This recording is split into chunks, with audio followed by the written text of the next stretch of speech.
Have you ever heard of a candle that breathes? It's not just a figure of speech.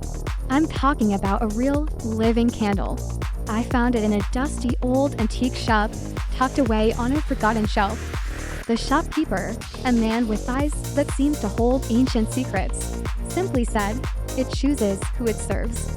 I didn't understand then, but I was about to. At first, it was just a beautiful object on my mantelpiece. The wax had a strange, pearlescent quality, and the wick seemed to flicker with a life of its own, even when unlit. The first time it happened, I was having coffee with my neighbor, Aldmer. Harrison. Suddenly, the flame, which had been burning steadily, just went out. A puff of smoke, and then darkness. I thought it was just a draft, but the windows were all closed. An hour later, I got the call. Harrison had passed away peacefully in his armchair. I was shaken, but I wrote it off as a grim coincidence. I relit the candle. The next day, it happened again. The flame vanished. This time, it was my aunt, who had been ill for a long time. The candle was a harbinger, a gentle warning that someone's time was up. It was a somber, but strangely comforting, power. But here's the part that keeps me awake at night.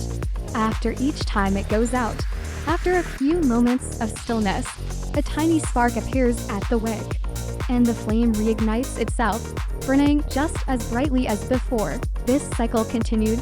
A distant cousin, a childhood friend's parent. Each time, the flame would die, and I'd brace myself for the inevitable sad news. And each time, the candle would relight itself.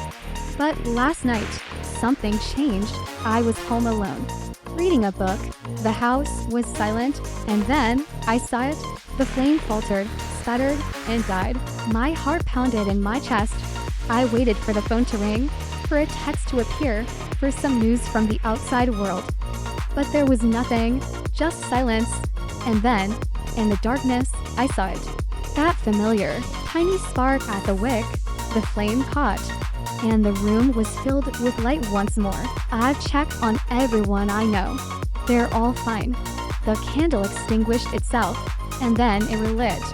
The problem is, I was the only person in the house. The only person near the candle. I don't know what it means. Was it a warning? A false alarm?